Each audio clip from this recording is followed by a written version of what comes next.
Welcome to episode 151 of the Selling Your Screenplay podcast. I'm Ashley Scott Myers, screenwriter and blogger over at sellingyourscreenplay.com. Today I'm interviewing screenwriter Greg DePaul, who wrote Saving Silverman and Bride Wars. We talked through the early part of his career, how he broke in, and how he's managed to stay busy as a writer since, so stay tuned for that. If you find this episode valuable, please help me out by giving me a review in iTunes or leaving a comment on YouTube or retweeting the podcast on Twitter or liking it on Facebook. These social media shares really do help spread word about the podcast, so they're very much appreciated. Any websites or links that I mention in the podcast can be found on my blog in the show notes. I also publish a transcript with every episode in case you'd rather read the show or look at something later on. You can find all the podcast show notes at www.sellingyourscreenplay.com/podcast, and then just look for episode number 151. If you want my free guide, How to Sell a Screenplay in 5 Weeks, you can pick that up by going to sellingyourscreenplay.com/guide. It's completely free. You just put in your email address and I'll send you a new lesson once per week for 5 weeks, along with a bunch of bonus lessons. I teach the whole process of how to sell your screenplay in that guide. I'll teach you how to write a professional logline and query letter, how to find agents, managers, and producers who are looking for material. It really is everything you need to know to sell your screenplay. Just go to sellingyourscreenplay.com/guide. A quick few words about what I'm working on. Once again, the main thing I'm trying to do is get my feature film through post-production. And I've been working with the editor the last few days to try and polish up the rough cut. It's a slow process, but it's been pretty fun. Get along great with the editor, and it's really where the movie is made. I mean, all the script and all the shooting and everything is really sort of culminates in this moment. So it's been a pretty fun experience. It is a lot of hours just sitting there with the editor. I'll just try and briefly describe the process that we're going through here. Basically, the editor, after we shot the film in July, August, September, I guess it pushed into October, the editor basically whipped up a rough cut of the film without a lot of direction from me. He really just said, I want to just take my pass at it. He had the script, obviously he had the footage, and he just looked at the script, looked at the footage, and then put his together. He kind of felt like, storytelling is storytelling, and he might be able to come up with some things that I wouldn't even think of. So for the first rough cut, it was really his cut of the film. And then for the most part, so once I got that rough cut back, then I just went through it scene by scene and wrote down my notes. And this was like literally, I think it was 30 or 35 pages of notes on the script. So now I go to the editor's office and we are literally sitting there at the computer going through it scene by scene and implementing all of these notes that I've written down. I've spent about 4 half days doing this, and we're a little more than halfway through the entire film. So I'm hoping another 3 days and we'll be through this rough cut. And then once we're through that, it'll probably be the same process again, but hopefully there'll be less notes. So hopefully my 36-page document or whatever it was, 35-page document, hopefully on this next pass, maybe it'll be 5 pages or something. And we'll just keep working it like that until we get it to the point where we feel it's as good as it can get. And then that will be locked picture. And then we'll be bringing in sound, special effects, scoring, music, all of that stuff, color correction, all that stuff once we get the picture locked. So the other thing I did last week was I went down to AFM. I've talked about AFM on the podcast numerous times. AFM stands for American Film Market. It takes place once a year. I think it's typically in early November, which is what it was this year, in Santa Monica. Basically, it is a marketplace for films, and distributors set up booths. So the distributors get films from filmmakers, the distributors set up booths, and then buyers from all around the world will come to Santa Monica, go to the various booths, and potentially buy movies for the channels that they represent. So for instance, there might be someone from some Chinese, television station that comes to Santa Monica, goes through, sees what films he thinks his audience would like. He has probably a certain budget. He probably has relationships with many of these distributors, so they can kind of sit down, talk about what they have, and then they buy them. But the other piece of that is all of these distributors are there in one place, and as the festival, or I should say the marketplace, comes to an end, I think it's a week or 10 days long. So the last couple of days, things start to slow down. So distributors are willing to meet with filmmakers and potentially talk about their film. So if you have a finished film, or in my case a nearly finished film, you can meet with distributors and start to kind of get a sense of who might be interested in helping you distribute this film. So one of the actors from The Pinch, Braxton Davis, who is also a producer, and he owns LA Grip. LA Grip is the company that I used for our grip and lighting equipment on The Pinch. He went to AFM with me, and we're talking about potentially working on a project together. So he suggested going down there and pitching The Pinch. As a side note, and I think this is interesting to note and to realize, Braxton is not someone that I knew before making The Pinch. I've said it before, I'll say it again. Just getting out there and doing stuff is the best way to meet people. So Braxton is someone that I met through the process of making The Pinch. As I said, he owns LA Grip, and that was really the key, one of the keys to getting The Pinch off the ground. We did a co-production with them, so we got insurance through them, and also, as I said, the lighting and grip equipment. And they also have a bunch of sets as well, and we shot on their sets for 2 days as well. And that's just, and Braxton, I ended up casting him. He's also a producer, but he's also an actor, and I ended up casting him in the film. So we got to know each other through that, and through those, through getting to know him through The Pinch, that's how we started to talk about potentially working on another project together. So anyways, if you are looking at shooting a film in LA, definitely check out LA Grip. The website is literally lagrip.com. I'll link to it in the show notes, but tell him that you listen to the Selling Your Screenplay podcast, and he will give you a great deal. As I said, all types of production stuff he can help you out with. Anyway, so Braxton had suggested going down to AFM and pitching The Pinch, but also, one of our main interests is trying to talk to distributors and find out what they're selling, which in other words is find out what we should be producing. So I emailed a bunch of distributors and pitched them on The Pinch, and I didn't really have much to show them. I did set up the website for The Pinch, and I think I mentioned that on the podcast. You can check that out. I think it's literally thepinchfilm.com. I just set up a website. There's no real trailer. We have a little teaser trailer and a bunch of stills from the production, behind the scenes stuff. So there's some sort of stuff about the film, but we didn't have much to show. And that was a bit of a problem, is the distributors, they really want to see the film to know if it's something that they can really distribute. But just through just the website, I was able to send out through the emails, and they were able to look at the website. I was able to set up 7 meetings. Plus there was a few other companies that just said, hey, yeah, just walk in. Here's our booth number. Just come in anytime during these days, and we can talk. So, we probably met with about 10 companies.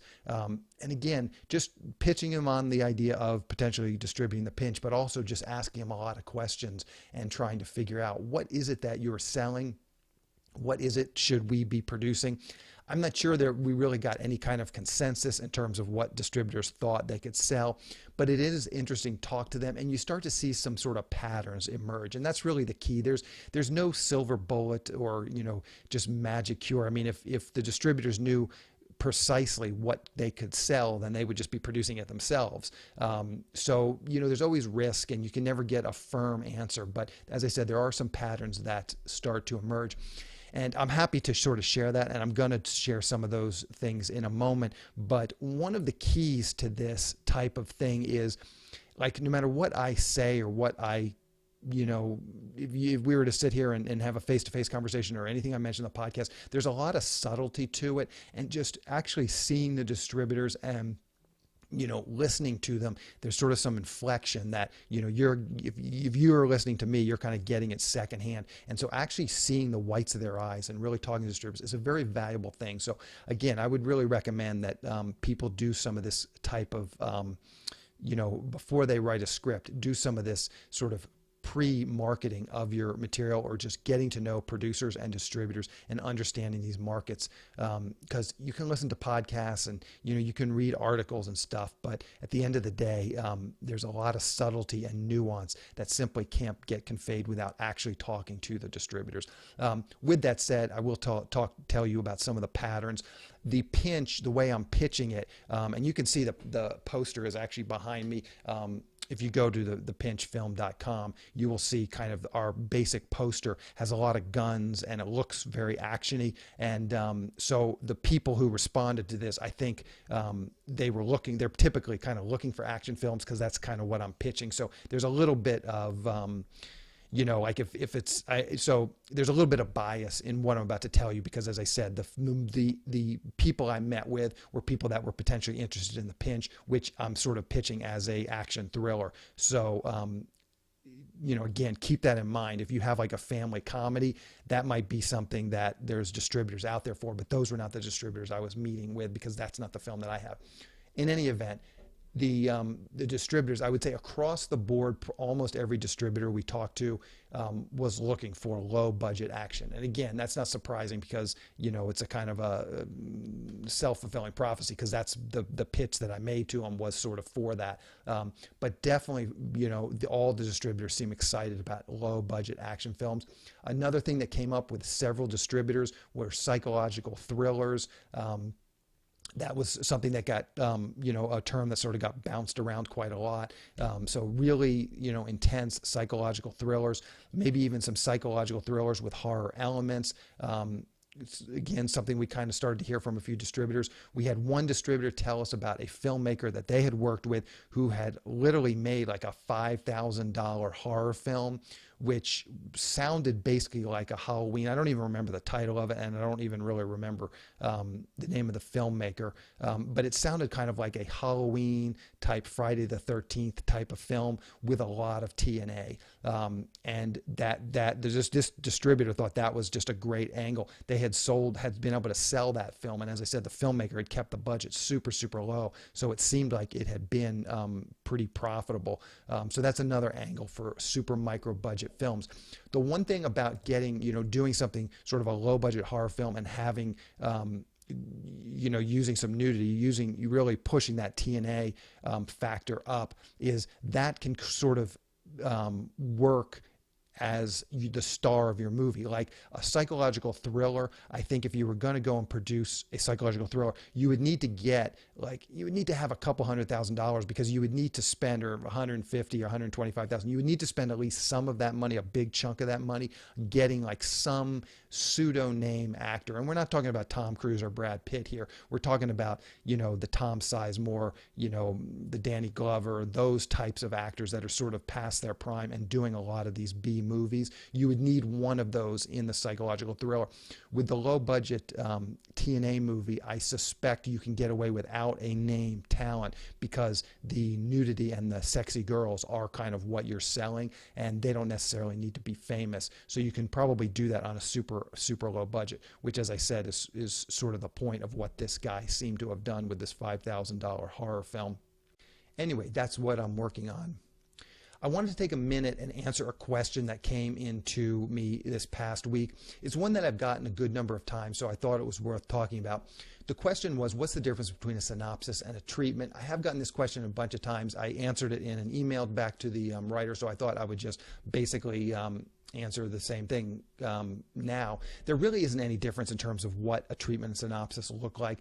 In both cases, it's just the story written out without any screenwriting format. So it's written just like a novel, still, first person present tense, that kind of thing. But it's basically going to just be written out without any, dialogue or anything like that. It's going to be the beats of the story. I mean, they can range in length to, a page, up to 10 pages or 20 pages or even more. Now, typically, when I've heard the term treatment, and when a producer, is talking about a treatment, it's typically a document that's written before the script. This is common when, as a screenwriter, if you get hired by a producer to write up a script for them, whether it be based on an idea that they have or based on a book or some other literary property or some other property that they have, typically that's how it's going to be structured. You're going to do a treatment, probably take 2 or 3 or more passes at the treatment, because the treatment is much easier to modify than a full-length script. So the producer wants to make sure that you're going in the right direction with the story before you actually spend a lot of time writing the script. And this is for everybody's advantage. It can be a little tedious writing the treatments and passing them back and forth, but in the long run, it's much better to write a treatment, work with the producer to modify the treatment so that everybody's on the same page, and then you can actually start working on the script once everybody's signed off on the treatment. And this will prevent a lot of problems, because as a screenwriter, you don't want to deliver a script and then the producer says, well, this isn't what I want. If you have that treatment and everyone's agreed that this is the story you're going to write, then you don't want to deviate from that treatment. Now, sometimes things will come up, and so you might have to go back to the producer and say, listen, I've been thinking about this or thinking about that. There's going to be some changes. But just, in a perfect world, You would write that treatment, and then you would write the script based on the treatment. And then when you hand the script to the producer, there's no surprises, and he should be fairly happy with that script. And you haven't wasted a lot of time writing scenes, writing dialogue, writing all this stuff that's never going to be used. So that's kind of how I've heard the term treatment, but there's no real like physical difference in how a synopsis. I mean, you could have a 10-page synopsis, you could have a 1-page synopsis. What I typically do is once I finish a spec script, I will write a 1-page synopsis, and I can use it on something like Inktip. I also put it on my screenwriting website, just that little 1-page synopsis. But also in many cases, when I've pitched a spec script to a producer, that producer will then come back and say, this sounds interesting. Do you have a short treatment or a short synopsis that I could see? And then I have it ready to go, and I can email them that. And then hopefully that's enough for them to say, okay, this sounds good, or no, it doesn't. But hopefully they say, yes, it sounds good. Send me the whole script. So sometimes it's a stepping stone to getting a producer to read a script, but as I said, there's some other utility just to having it ready to go. So that's typically what I will do, is I will write that synopsis, and I try and keep it to a page or less once I finish a spec script. And again, keep in mind, and I think this is kind of where this question came from, was in this case, I think the producer said, do you have a short treatment? And so the writer was confused. Well, do you want a synopsis or a treatment? And as again, typically I've heard the word treatment used more for writing a document before the script is written.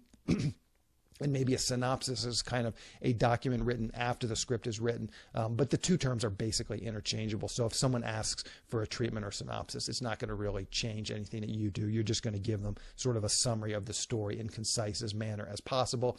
And you know, that's basically what you're going to do.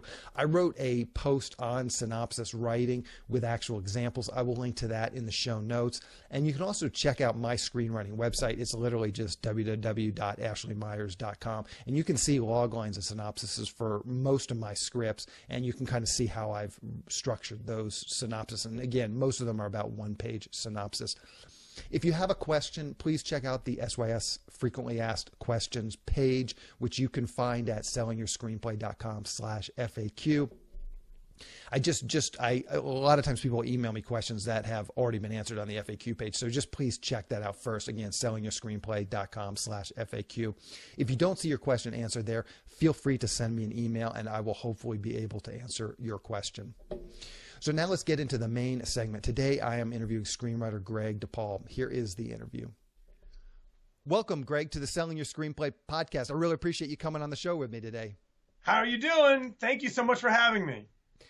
So maybe to start out, you can just give us a little bit of a background on kind of how you got into the entertainment industry. You know, as far back as you want to go. Sometimes I find it interesting. People, you know, they were that kid that was really, you know, running around with the Super 8 film camera. Were you one of those kids, you know, high school, college, and just kind of bring us up through your early successes in the industry? A little bit, I guess I was. I mean, I come to it really from a writing background. So I mean, I don't know that I fantasized about making movies. I was always writing. I used to write songs. I used to be in a rock band. I used to write poetry. So it's, for me, I'm kind of like, I think, and now that I've been writing a lot more plays as well as screenplays, I think I'm a dramatic writer kind of first and foremost. Okay. So then just talk about kind of maybe that transition. So in college, were you some sort of a writing major? And then what did you do after college to actually start to become a professional? I went to NYU. I was a history major. I did some acting there because everybody there was an actor or a dancer except me. So I decided to, and I lived on campus for 4 years. So I decided to do some acting. And I was in a couple of plays in Greenwich Village and at NYU in their dramatic writing program. And then after I graduated, and I wrote stuff there. And after I graduated, I went back to DC, to the Maryland area, and I worked for the Washington Post for a couple of years. I was like a news aide, like a copy aide in the newsroom, and I got an MFA in playwriting at night at Catholic University. So I was writing plays and songs and poetry. That was my main thing. And while I was at Catholic, I took a screenwriting course by a guy named Mark Stein, who wrote a movie with Goldie Hawn, and I mean, it was like in the early 90s, and Steve Martin called The House Sitter. And I was like, oh, maybe I can do this for a living. And I packed up my car and went to LA, basically. Okay, perfect, perfect. And then so you drive into LA. What are some of your first steps to actually, okay, now you're here, obviously you get an apartment, maybe find some sort of a temp job, maybe talk about that a little bit. I get a lot of people that are getting ready to make that transition. So even if you have some just tips about where you looked for apartments, what you found as far as tips and tricks about getting established in LA and what kind of jobs you were able to get. Do you want my West Side Rentals password from years ago? Exactly. Save $100. That's exactly what you're talking about. That's exactly what I did, and I love talking to people about the day I moved to LA. It's weird because now I live back on the East Coast, but I was out there for a dozen years. I went out there in the late '90s, and basically, or '97, I think, or '96, and basically, I had very few contacts, and I went out there and I found a place to live. I actually had an uncle who lived there for a while who used to be a comedian, but he was not in the industry per se. He was a stand-up comic. And I had a place to live for like a couple of months with him. And then I found a place to live in Hollywood because of a connection back east where a guy had needed a house sitter. And while I was there, I got a job. I went everywhere looking for a day job. I got a job at the Hollywood Creative Directory. You know that book? Absolutely. Yeah, yeah. Yeah, this guy, Alex Horvat, who himself was a screenwriter and filmmaker, that was his cash cow, and he did very well with those books. That's just before the internet hit, and they had those paper. Now you can get it online, but they had all the industry referential information. So I worked there, and I was at Todd A.O. Studios in Santa Monica because that's where the Hollywood Creative Directory was based. So I got to run into directors and filmmakers and stuff just working there, and other writers. And it was through that guy Alex that I got into something called the Writers and Actors Lab. Which was, it still meets. I haven't been there in a long time, but they were meeting on Monday nights at a theater in Hollywood, and they were reading each other's scripts, actors and writers. Every Monday night, you'd pay a small dues to be in this crappy little old theater, and there were some great writers in the group. Jim Ools, who wrote the screenplay for Fight Club, was in it. Blake Herron, who wrote, I think, Born Ultimatum or Born Identity, one of those. There were a whole bunch of people who were working. And so I got to write my comedy in that group, and because they needed material, because the actors had to keep reading stuff so they could be busy, and people thought I was funny, and that's what really got me my first entrees. Okay. So now let's talk about some of your first professional successes. And we talked about this via email when we first started corresponding. I sold a script in, I guess it was like 98-ish, Dish Dogs. And I think it was the same producers that produced Killer Bud. I actually found that in the back of the trades. Literally, they put an ad in the back of Hollywood Reporter saying, we're a production company looking for scripts. I sent my script in. They read it. They liked it. And they ended up making it. But I'm curious to hear kind of your foray into that. And I was doing this on I was really submitting a ton of scripts at that time. So I'd be curious to kind of hear your side of the story and how you got in touch with those same guys. Well, it's funny, that we would nexus in the same place. I'm actually also from Maryland as well. And I actually came out here, in 94. I'm from Annapolis, Maryland. So. Oh, cool. Yeah, So we came almost simultaneous. And yeah, that's totally interesting because I grew up in College Park.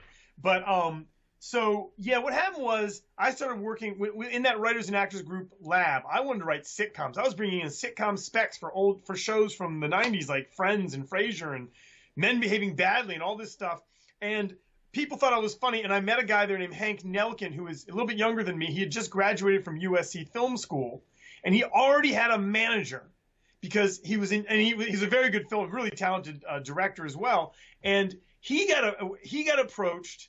We became friends. Right about that point, he got approached by CAA because they knew about him from USC Film School, because every year in those days, they made an in-house comedy video with their own talent and their own agents.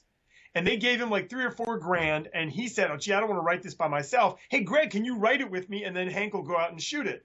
And I said, sure. And so we stayed up all night for like 3 or 4 weeks, and we got a little bit of money. And we wrote this script, which was supposed to make fun of Jerry Maguire. Remember Jerry Maguire? Sure. CAA totally packaged that. They represented Cruz and Crow and I think maybe Zellweger, all these people. So we called our script Jerry Mashugana.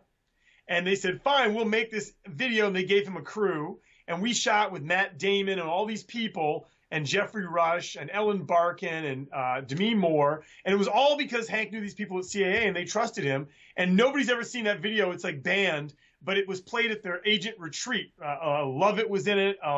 All their agents were in it. It was ludicrous. And so when we did that, people knew about us in town, and we got around from that. Even though we couldn't show the video, we were able to get meetings. We go in the meetings, they said, but you don't have a script. So we said, let's write a script. And so we wrote the script called Killer Bud, because in our meetings, everybody was saying, you need a pot comedy. We want more pot comedies and sex comedies. This is right before American Pie sold. So we wrote a script about two guys. So this is how we get to your thing, Dish Dogs. We wrote a script about two guys who break into a convenience store and they get trapped on the inside, and they're in there for the whole second act. That way it'd be cheap to shoot. Mm-hmm. And it was a great idea, and the movie didn't turn out very good because they didn't direct it very well. But it was the funniest script that I was ever part of writing, and me and Hank had a great time writing it. And it was the leanest, most muscly. There was not a one word on that script that didn't need to be there. And so it was really, for what it was, a Cheech and Chong type movie. It was probably the best thing that I've ever been a part of writing. And me and Hank wrote it together, and we gave it to our manager, and he didn't know what to do with it. And we gave it to somehow we got it to this agent named John Klain. And Klain loved it, and he called us up in the middle of an acupuncture session. He's like, I got to represent you guys. In the meantime, we had quit our day jobs. I quit the creative directory, and we were just like in our crappy little West Side apartments, like in Palms, or I was in on Bundy, and we were just writing like 10, 12 hours a day without jobs, like living on canned clams from ShopRite or Vaughn's or whatever it was. And so long and the short of it was, we got this call from this guy, John Klain. He said, I have to have a meeting with you right now. We have a meeting with him, and he says, I must represent you. I'm going to sell your scripts. I'm going to sell your pitches. And he gives us the whole classic, I love you, I want to rep you. You're going to be the next funny comedy guys, the next Whites Brothers, whatever it was. And to keep us on board, and also so that we would get rid of our manager, who he didn't get along with at the time, because it was like a competition for us, he was like, I'll sell Killer Bud somehow. And then he called us up like a week later. He's like, I got this low budget production company. What was it called? Aspect ratio 7.23, something like that. Yeah, and he's like, they want to do it. They'll pay you 40 grand or something. And we were like, we'll take it. And so that's how it got sold to them. And we split it. And I think, after taxes, we each had like 15 grand in our pocket, after taxes and manager and agent and what the hell ever, lawyer. And so that's how that company got it and was doing it along with your thing, which was Dish Dogs. Yeah. So it was like a little cash money sale, and at this within like a couple weeks of that, he said, you got to go out. He put the script out, and people thought it was funny, but nobody wanted to buy it because it had pot in it. It was kind of had some gore and it was really off the wall, kind of R-rated. And so, but that got us meetings in Hollywood with producers, and those producers said, come in and pitch us. And we went in, pitched all kinds of crazy shit, and we went into New Line, and we pitched Richard Brenner. We pitched him at New Line this idea called Wrecked. And imagine, it's like 1998 or 1999. So Clueless is still a recent movie, and people still remembered the movie Alive. Remember where they were on the airplane? Mm-hmm. So we pitched this movie Wrecked. It was about a group of Beverly Hills high school students who are on their way to a ski weekend at Vail, and their plane crashes in the Rocky Mountains, and now it's Clueless meets Alive. So, like, they're eating their football coach out in the woods, it's like that. And totally ludicrous. And Brenner thought it was funny, and New Line bought it, and I think they paid us $75 against $150. And so now we had this low-budget movie getting shot, and we had this other pitch. It never got made at New Line, but they were paying us to write $75 grand, so we could at least afford to have. I didn't have a car. I was living in LA with no car, no health insurance, and we were on our way. And even though they sold like a month apart from each other, Klain worked it out so that when a friend of his at the Hollywood Reporter wrote the article, it was the article said we sold them both on the same day to make it sound sexy. Yeah. So that you could get an article out of it, and then that got us into more rooms because people read the trades. Yeah. Okay, so let's keep going with this story. So then you've got Wrecked is sold and in development. And then was Klain able to get you set up with more meetings? Where did like Saving Silverman come from? We got more meetings. We were total pitch machines. We pitched everywhere. We stayed up all night and pitch while we're trying to write Wrecked. And and so I think Silverman might have been the next thing that we sold. We had a meeting with Matt Bierman, who was at Village Roadshow working for a guy named Bernie Goldman, and who's I don't know where he is. He may be one of the people running Village Roadshow. And so we came up with this idea, Saving Silverman, because we were at a friend's engagement party. I'll never say who, but we thought he should not marry this woman. This woman is a terrible, horrible human being. She's an ice queen, and he's such a sweet, nice guy. And so wouldn't it be funny, me and Hank thought as we were like drunk off our butts, wouldn't it be funny if we kidnapped him and took him to Mexico or something so he couldn't marry her, and then we set him up with the right girl? So in the beginning, it was about, kidnapping him and putting him in the trunk of a car. It kept changing. But so we got that as our like one-liner, two-liner idea, and we kept pitching that to all the places that Klain got us meetings, and people thought it was funny. And the reason they thought it was funny was because they could relate to it. They were like, oh, we have a friend who's marrying some woman or some guy that we don't like, blah, blah, blah. So the young executives related to it. The young marriage age, 20s, 30s executives related to it. Mm-hmm. And so it went to different producers. Mark Gordon wanted it. So he had it because, you don't have to pitch the same producer with every territory. So we had Mark Gordon's people wanted it, and they took it to a couple of territories, including what's her name at Paramount, who's still there. I can't remember the president of production. And then we had Neil Moritz and his guy, Brad Luff. They heard it and they wanted it for other territories. And there may have even been a third producer. And we were pitching it with different producers at different territories in the same couple of weeks. And the one that bought it was, the one that bought it was Village Roadshow. And then they said, we'll make it with Neil Moritz attached to produce and Brad Luff. And then they basically said, start writing. And then we were working on it for, off and on, taking Village Roadshow notes until they called us up one day and said, Columbia likes it. So now Sony Columbia is going to co-produce it with us, and Dennis Dugan is on board to direct. And then Dennis Dugan started showing up at our house. He was the guy who directed a million Adam Sandler movies. And Dennis Dugan started showing up in my crappy little duplex in Beverly Edge and writing with us or telling us what to write. And then he came up with this idea after many, many drafts. And we kept getting paid. Of course, you want to get paid, right? He came up with this idea that was totally ludicrous, which was, guys, I've got it. We're going to put Neil Diamond into this movie.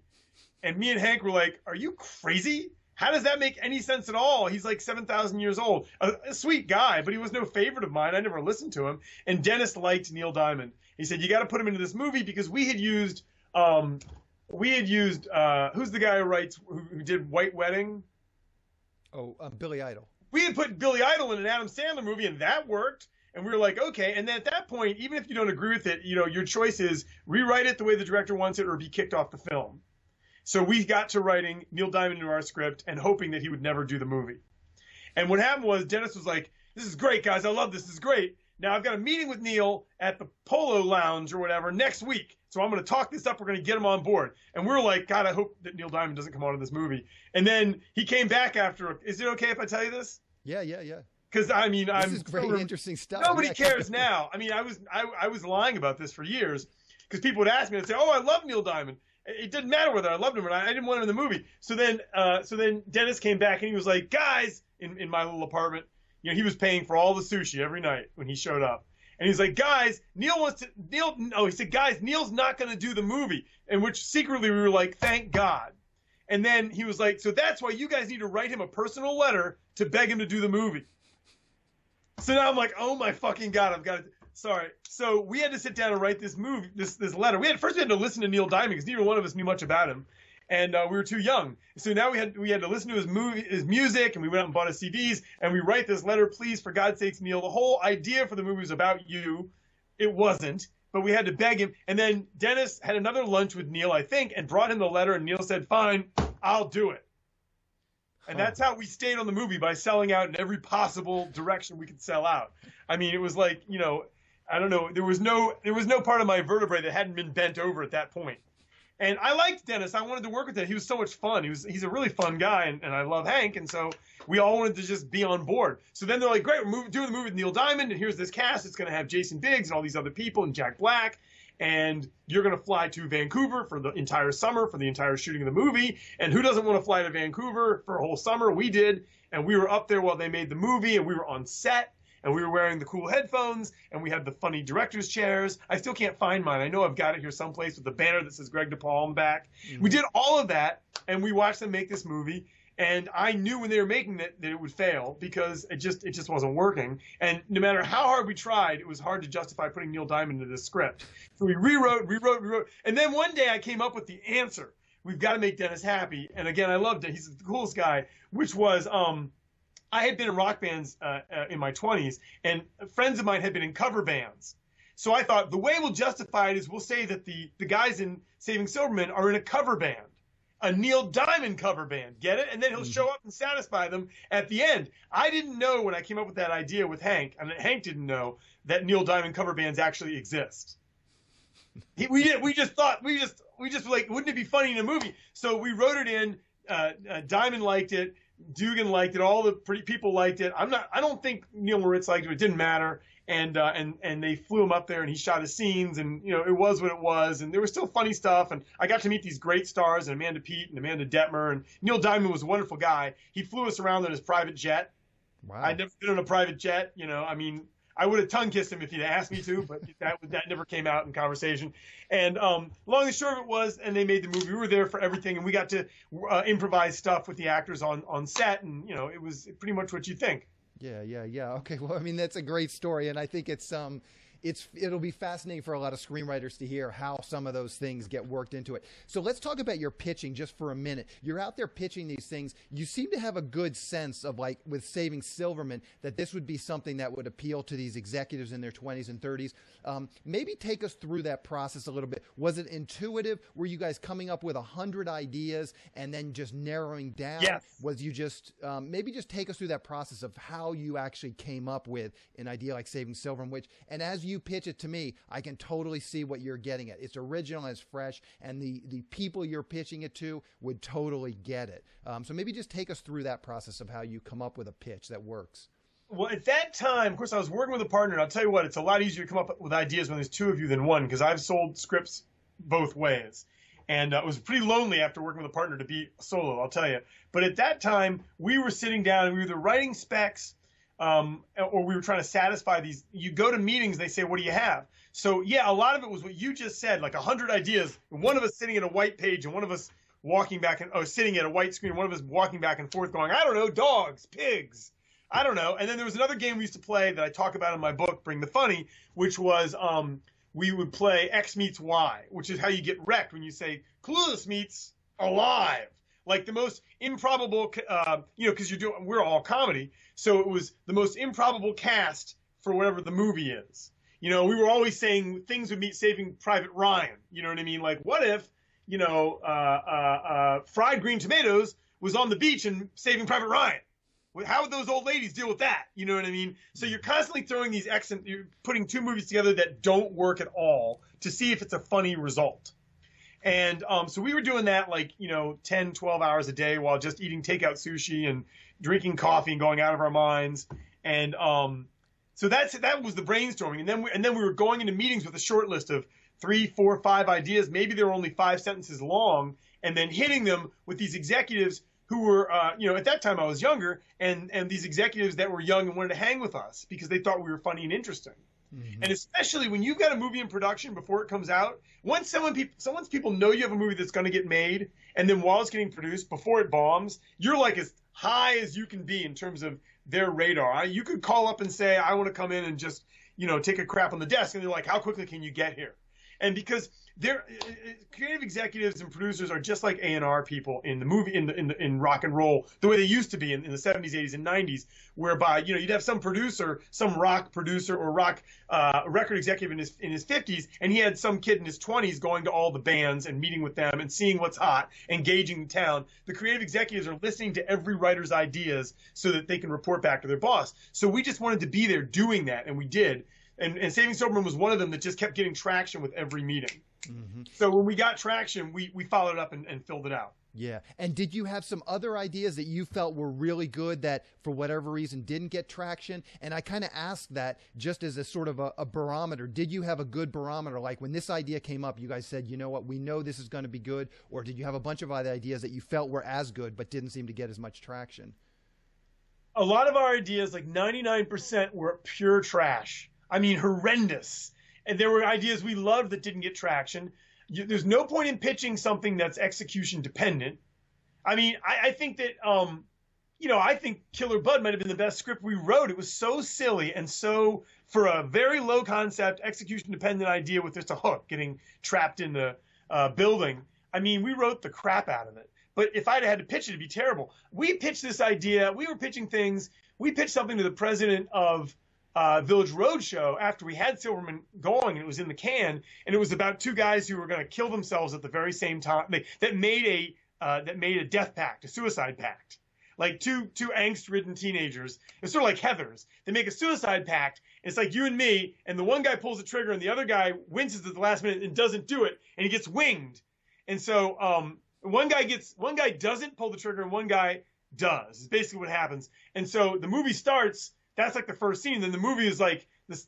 Starts. On page 3. The story starts when the guy who got winged, who barely survives it, wakes up with like half a head. And or half a brain, and realizes that his buddy never died. He's so angry he's got to go back and punish. Like, you didn't pull the trigger. Okay, it's a crazy, stupid, dark, suicide-oriented idea. We pitched that to the president of production of a major studio, and we pitched an idea called Frookers about guys who are friends for hire or friend whores or friend hookers, i.e., Frookers. And we pitched that to people, and like they were like, "That's funny. Does that really happen? Do teenagers do that?" So we would pitch anything. The whole goal was to make you laugh, because you buy yourself more oxygen, more airtime when you make the producer laugh. If you come in with 4 ideas that can't be done and some producer laughs her ass off, then she's likely to have you back because you made her day. So we were like performers, snapping it and really enjoying ourselves, and we would pitch anything no matter how ludicrous. Mm-hmm. And so, yeah, there was a million things that were very broad and very over the top that we pitched that got turned down, but they'd be like, ha, ha, ha, ha, oh, you can't do that. You know what I mean? But then they'd always invite us back. And if you're getting invited back, then you're a fixture on their wall, like that poster behind your head. And sooner or later, if you're in their house and you're their buddy, they want you to work with them. Yeah. So I want to just, and I think Saving Silverman and Killer Bud are good examples. And I always just like to bring this up with screenwriters. It sounds like you were disappointed in the results of those movies. And I'm just curious, and I'll spare you the details. My own experience with Dish Dogs was probably equally as painful, but I'm just curious to hear how you deal with some of those things. The expectation for a lot of new writers is that, oh, I'm going to sit on the beach and write my ideas and see them up on a silver screen. And that really is not ever going to happen for most people, even if they have a successful screenwriting career. There's going to be, just like the Neil Diamond story, that is like, people think that's a weird, wild story, but that happens all the time. That's the norm. That's not the atypical thing. Like, not having to deal with those types of things is atypical. So how do you deal with sort of these, managing this minefield and the disappointment? And like, we all come into this as artists and creative people, but how do you see it?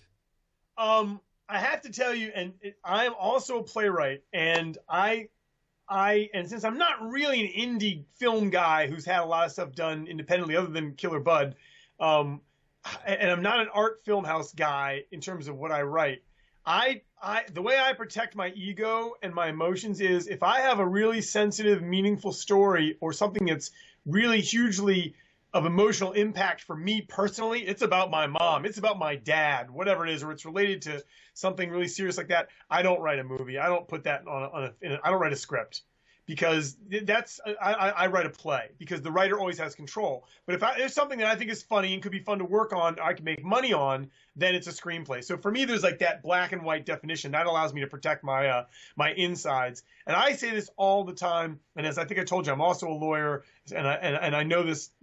People don't know this. Screenwriters are pretty much the only creative fiction writers that sell their copyright outright.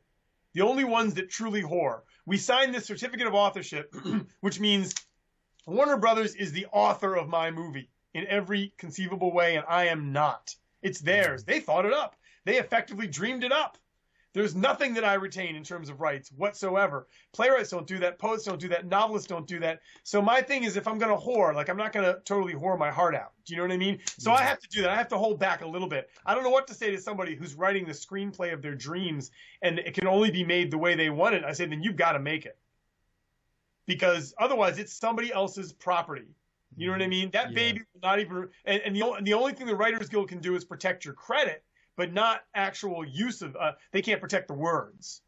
Yeah. You know? And so how do you deal with those notes that you just think are ridiculous? I had another screenwriter on, and he made the point once, and this is a prime example where, you know, he was watching one of his movies get made, and he could tell some of the jokes he had written, the director didn't even realize that they were jokes. And, you know, there are those moments like that that are difficult to navigate. They take, you know, interpersonal relationships, taking notes like the Neil Diamond one that you just feel are absolutely ridiculous. How do you navigate that? And again, it's not always just ego. It's just, this is a crazy idea. And how do you navigate that and work with those other people and you know, not get yourself, you know, blacklisted, blackballed out of the industry by offending everyone?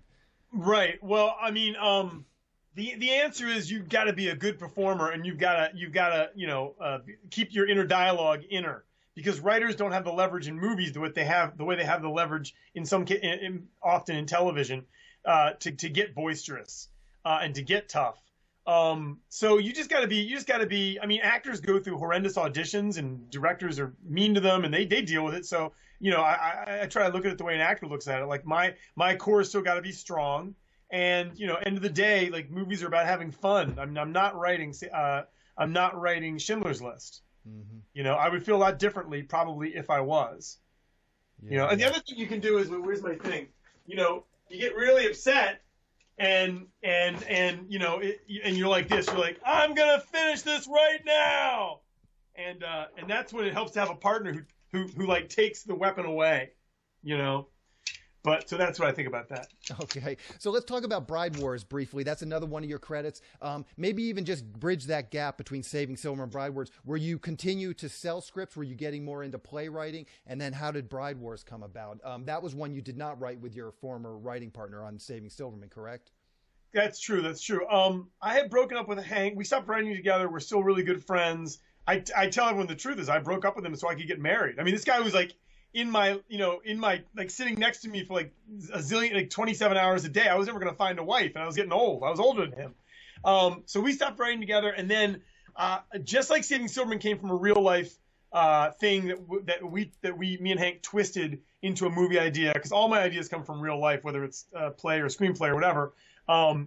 I was just gotten engaged to my wife, and it happened to be that her sister, who's like a year younger, was already engaged to a guy back in New Jersey.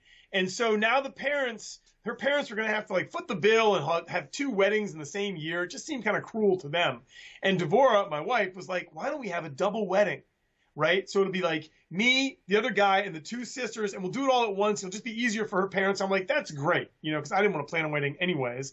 I just wanted to get hitched. And so for a while, I was going to be part of a double wedding. Now, the long and short of it is the other girl, the sister, and they ended up breaking up. But for a long time, we were engaged, and we were going to be in a double wedding. And when my wife and her sister started planning things, they had different tastes. And I thought, isn't this funny? Now they're arguing over the planning of a wedding. And then I thought, oh, that's an idea.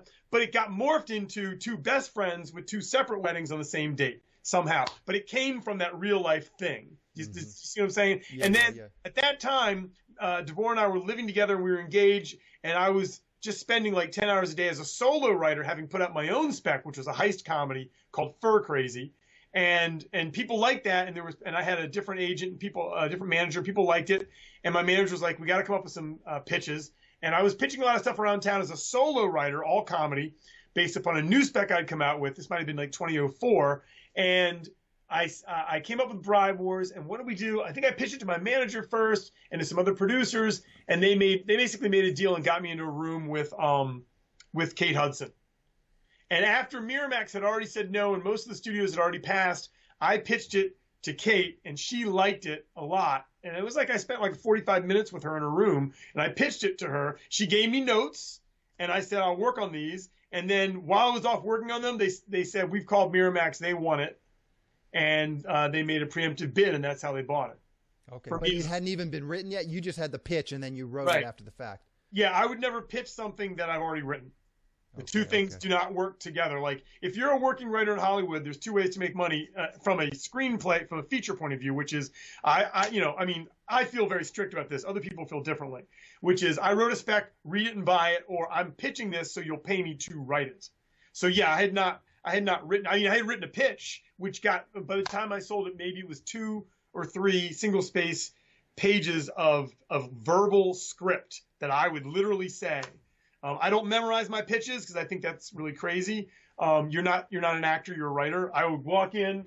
I would literally, when I'm pitching, and I haven't been doing it recently, but when I'm pitching, I'm walking in with a clipboard. I don't care how tacky it looks, and I'm walking with a clipboard, and I know my story almost by heart. But if I don't, and in fact, when I did the Kate Hudson pitch, I screwed up and I got it wrong. I made some mistake, and I was because I was embarrassed to be performing for Kate Hudson about 3 feet away from her, and she was like, "It's okay, you can start over." She was so nice.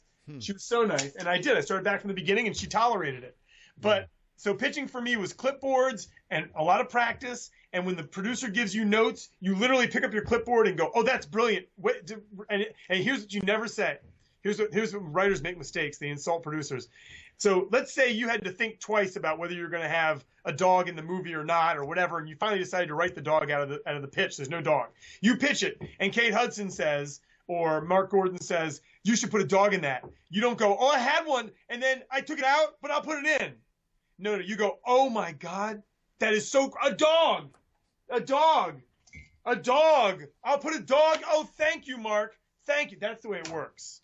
Mm-hmm. You're always giving them, I would say, something dirtier, but this is a family station. You're always giving them a back rub. You're always telling them that they're the greatest thing in the world. There's no possible way that people you're pitching to want to be truly collaborative with you. And the sooner you figure that out, the better off you are. So you're shamming them. You're trying to sell however you need to sell. Yeah. Good tip. So let's talk about your book, Bring the Funny. Maybe you can just talk about that a little bit, kind of what it's about and who it's for. Here's our book, Bring the Funny. Nice. And it has a back cover too. It has pages in the middle. And it's really good if you see a mosquito.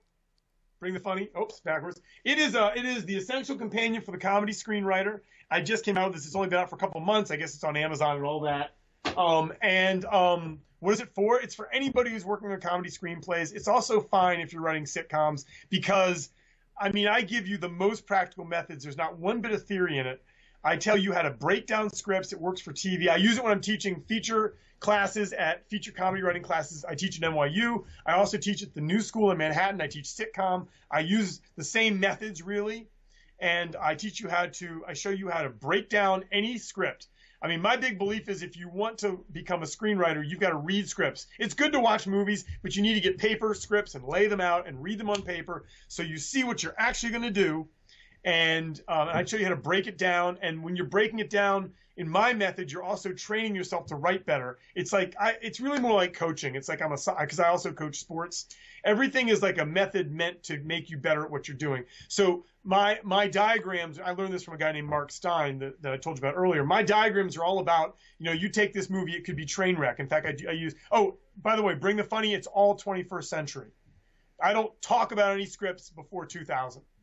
It's all 2002, 2016. And so if you take, like I take Trainwreck and I break it down and I make a sentence out of every major scene or set piece. And the sentence, I capitalize the action. And so it'll say like Ashley destroys Bill's house, and destroys will be in caps. And that'll be my assessment of a 2-page scene, right? And why do I put it in caps? Because every screenwriter that I've ever met doesn't have enough action in their story. And the more you're forced to, especially if you're aspiring, the more you're forced to capitalize the action, the more when you go to write, you'll remember you got to put everything in action. And then, so I have methods like that are about deconstructing other people's scripts that have been successful. And then I focus heavily on scene writing, how to make your scenes funny. And I assume you know Blake Snyder and you know Sid Field, so you have some idea about the 3-act structure. So I don't dwell on that. I dwell on how to make stuff funny, practical ways to do it. Perfect. And you had mentioned before the interview, you're doing a workshop on November 19th at 2 p.m. at the Writer's Store in Burbank. Maybe tell us a little bit about that and how people can hook up with that. Well, in case I think I heard you say November 19th. I think you heard November 19th and November 19th in Burbank, Burbank, Burbank. It's the writers. Let me make sure this is going to actually publish before the 19th. Yeah, no, it is definitely. It's actually not. Now that I'm looking at my calendar, this is going to publish on the 21st. So okay, so we'll probably be talking to millions of people who've already been there. Yeah. Millions of Americans who've already been to that event. Okay, yeah. But just in general, do you do those types of things often? Those types of workshops? Yeah, I do. I did one at NYU Bookstore a couple weeks ago. That was really cool because I did it with a guy named Joe Toplin, who wrote for Jay Leno and David Letterman and all those people. And so his book is all about late night comedy writing. So we did a dual event. That was in Manhattan. Okay. I go to conferences. I was at the Austin Film Festival and I'd spoken some panels there about writing. So I do a lot of. I mean, I try to get around. Mostly I'm in the New York area because I live on the East Coast now. Yeah, perfect. So I just like to always just wrap up the interviews by asking the guest if they're on Twitter, Facebook, they can share those handles, Instagram, and this would be a great thing as you do new courses in the future. It'd be a great way for people to find out about that. So are you on Twitter or Facebook? Anything you're comfortable sharing, we can put that in the show notes. All of it. I think I'm Greg DePaul on Twitter, on Facebook. I think I'm just Greg DePaul. There's one other Greg DePaul, but he's like a 16-year-old kid who lives in Indiana, so you'll know I'm not him. And then, gregdepaul.com and bringthefunny.com are easy. Gregdepaul.com is the easiest, and it just tells you all about the book, where you can buy it, and what I'm doing. I've got, if you're in New York and you're watching this, I've got a short play going up at that's going to be produced by The Collective in early December. I think it's December 7th through 10th in Greenwich Village. And what's great about that, The Collective is a theater and production company created by Amy Schumer and Kevin Kane. Kevin Kane is one of the producers of Inside Amy Schumer. Amy Schumer is Amy Schumer. And I love these actors. They do my show. They do my plays. They're so funny. They're outrageous. Mike Houston, who's one of the now a regular on Orange is the New Black, is starring in the play with a wonderful actress named Nina Mehta. And so anyways, they're doing that at The Collective in Manhattan. And if you come to the show or email me at depaulg at newschool.edu, I'll tell you all about it. It'll be a lot of fun. And they throw great events there. Okay, perfect. So I will round all that up and put it in the show notes, and I'll try and get that as well, the information on The Collective and that show, and we can put that in show notes. And yeah, if anybody in the New York area could definitely check that out. So, well, Greg, I really appreciate your coming on the show and talking with me today. Good luck with the book and good luck with the play. Yeah, you're the coolest, Ashley. I really appreciate it. This is the most fun I've ever had. I don't know. I hope not. And I've been to an orgy, actually, a couple of orgies, but you're more fun. This tops all of that. I appreciate that. Cool, man. Thank you so much, Ashley. Have a good one. You too. Bye. Bye. A quick plug for the SYS Screenwriting Analysis Service. It's a really economical way to get a high-quality professional evaluation on your screenplay. When you buy our 3-pack, you get evaluations at just $67 per script for feature films and just $55 for teleplays. All the readers have professional experience reading for studios, production companies, contests, and agencies. You can find a short bio on each reader on our website, and you can pick the one who you think is the best fit for your script. Turnaround time is usually just a few days, but rarely more than a week. The readers will evaluate your script on 6 key factors: concept, characters, structure, marketability, tone, and overall craft, which includes formatting, spelling, and grammar. Every script will get a grade of pass, consider, or recommend, which should help you roughly understand where your script might rank if you were to submit it to a production company or agency. We can provide an analysis on features or television scripts. We also do proofreading without any analysis. We will also look at a treatment or outline and give you the same analysis on it. So if you're looking to vet some of your project ideas, this is a great way to do it. We will also write a logline and synopsis for you. You can add this service to the analysis, or you can simply purchase this service as a standalone product. As a bonus, if your script gets a recommend from a reader, you get a free email and fax blast to my list of industry contacts. This is the exact same blast service I use myself to promote my own scripts, and it's the same service I sell on the website. It's a great way to get your script into the hands of producers who are looking for material. So if you want a professional evaluation on your screenplay at a very reasonable price, check out www.sellingyourscreenplay.com/consultants. To wrap things up, I just want to touch on a few things from today's interview with Greg. It sounds like Greg had a lot of success getting into rooms and pitching, and that's fantastic. Hopefully you can tell from the interview why pitching worked so well for him. He's very funny and has a ton of energy. Those are both qualities you need to pitch, especially obviously pitching comedies. But that doesn't mean that it's going to be the best method for you. I've talked about this before on the podcast. We all need to find the best sales and marketing channels that will work best for us. And I think the key is really thinking about your personality, your talents, your experiences, and then trying to apply what you're good at to selling your screenplays. And just a quick example, in my case, I worked as a programmer for many years, so I was able to build some very robust tools to help me create large databases of producers and agents and managers. And then I was also able to build tools that would facilitate me emailing and faxing them. And I mean, obviously this is the service that I sell through SYS. But this is also how I have sold an option. Nearly all the scripts that I've ever sold or optioned have been through some variation, some form of this basically query letter to agents and producers. So, again, that was something that fit me. I don't think that that's necessarily something that's going to fit everybody. And you've just got to think about, be honest with yourself, be realistic with yourself, and think about what you have as a talent, what you have as your work experience, your life experience, and how you can use those in a sales and marketing, format to help you sell the scripts. There really is a million ways to sell a script. I mean, there's no one way or right way. Again, it's just got to be a strategy. You need to come up with a strategy that's going to work for you. So really try and think about what you do well and see if there's a way of applying that to your screenplay marketing efforts. I wrote a post, it's been a while now, probably well over a year ago. I wrote a post where I took the first 75 episodes of the podcast and I charted how those screenwriters broke into the industry. So that should give you some good ideas about possible ways to break in. So if you haven't checked out that article, do check it out. I will link to it in the show notes. Anyway, that's the show. Thank you for listening.